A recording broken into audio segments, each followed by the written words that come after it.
Levítico 14. Instrucciones para la purificación de leprosos. El Señor se dirigió a Moisés y le dijo: Estas son las instrucciones para la purificación de un enfermo de lepra. El enfermo será llevado ante el sacerdote, el cual saldrá fuera del campamento para examinarlo. Si el sacerdote ve que la llaga leprosa del enfermo ha sanado, mandará traer para el que se purifica 2 pajarillos vivos y que sean puros, madera de cedro, tela roja e hisopo. Ordenará que se mate uno de los pajarillos sobre una olla de barro que tenga agua de manantial, y tomará el pajarillo vivo, la madera de cedro, la tela roja y el hisopo, y mojará estas cosas y el pajarillo vivo con la sangre del pajarillo muerto sobre el agua de manantial.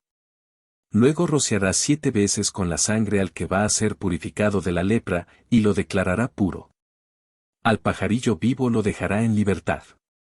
El que se purifica debe lavar su ropa, y lavarse a sí mismo, y afeitarse del todo, para quedar purificado. Después podrá entrar en el campamento, aunque durante 7 días se quedará viviendo al aire libre.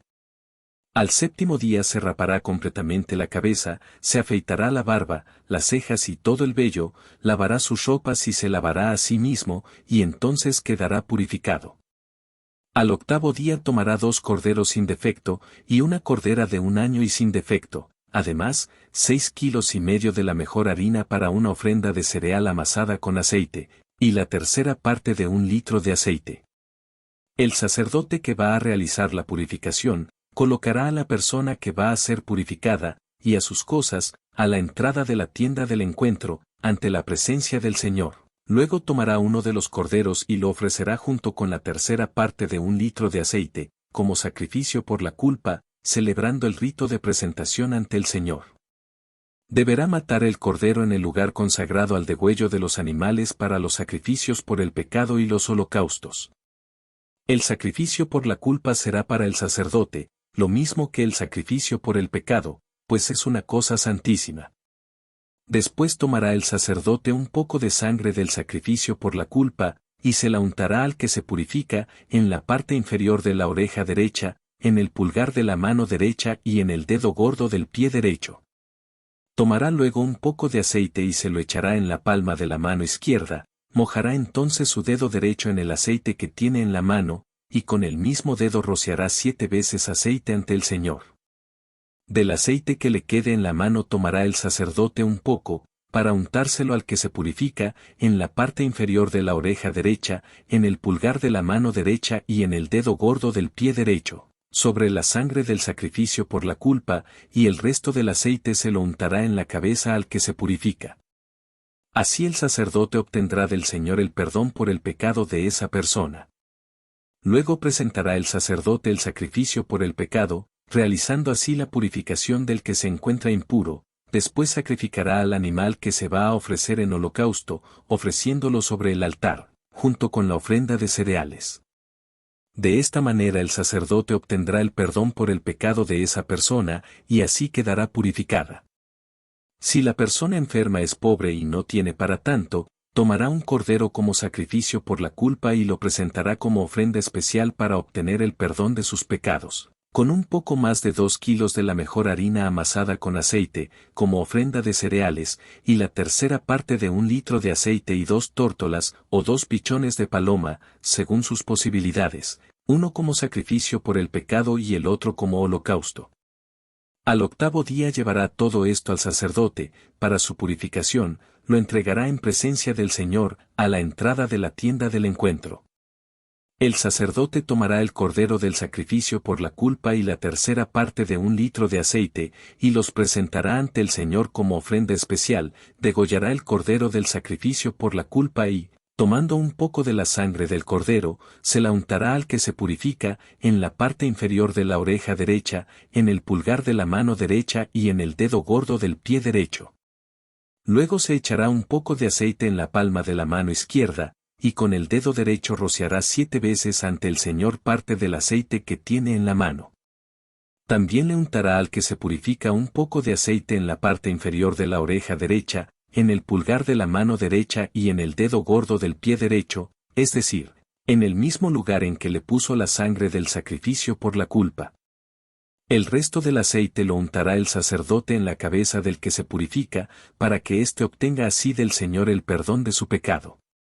Luego ofrecerá el sacerdote una de las tórtolas o uno de los pichones de paloma, según lo que haya podido ofrecer el que se purifica. Una de las aves será como sacrificio por el pecado, y la otra como holocausto, además de la ofrenda de cereales. Así el sacerdote obtendrá del Señor el perdón para el que se purifica. Estas son las instrucciones para los enfermos con llagas de lepra, que no puedan dar una ofrenda mayor por su purificación. Instrucciones para la purificación de casas con manchas de lepra. El Señor se dirigió a Moisés y a Aarón, y les dijo: Cuando ustedes estén ya en la tierra de Canaán, la cual les entrego en propiedad, y yo envíe una plaga de lepra sobre alguna casa de su país, el dueño de la casa irá a ver al sacerdote, y le dirá: Me parece que hay una plaga en mi casa. El sacerdote, antes de entrar en la casa, ordenará que la desocupen, para que no se vuelva impuro todo lo que hay en ella. Después entrará a examinar la plaga. Si al examinar la plaga nota el sacerdote que las paredes de la casa presentan manchas profundas de color verdoso o rojizo, las cuales se hunden en la pared, saldrá de la casa y ordenará mantenerla cerrada durante 7 días.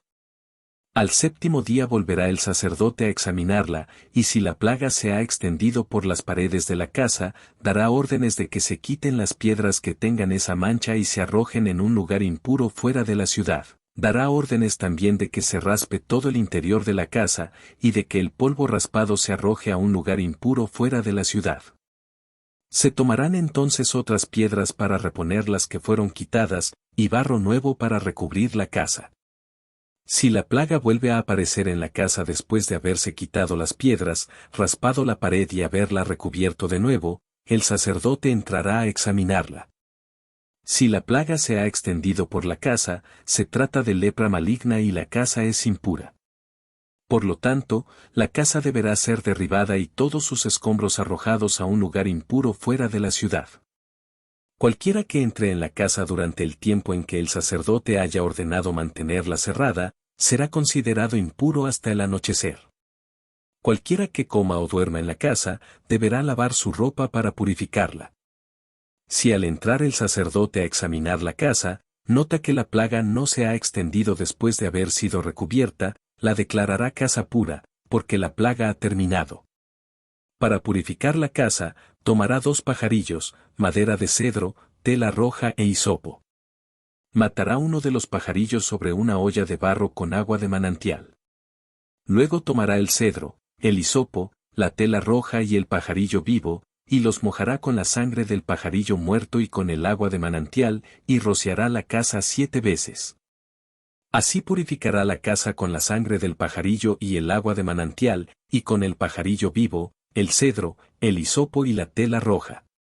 Después dejará en libertad al pajarillo vivo en las afueras de la ciudad, y así cumplirá con lo requerido para la purificación de la casa. Estas son las instrucciones acerca de cualquier plaga de lepra y de tiña, de lepra en la ropa y en las casas, de hinchazones, erupciones y manchas, para que se pueda distinguir entre lo puro y lo impuro. Hasta aquí las instrucciones acerca de la lepra.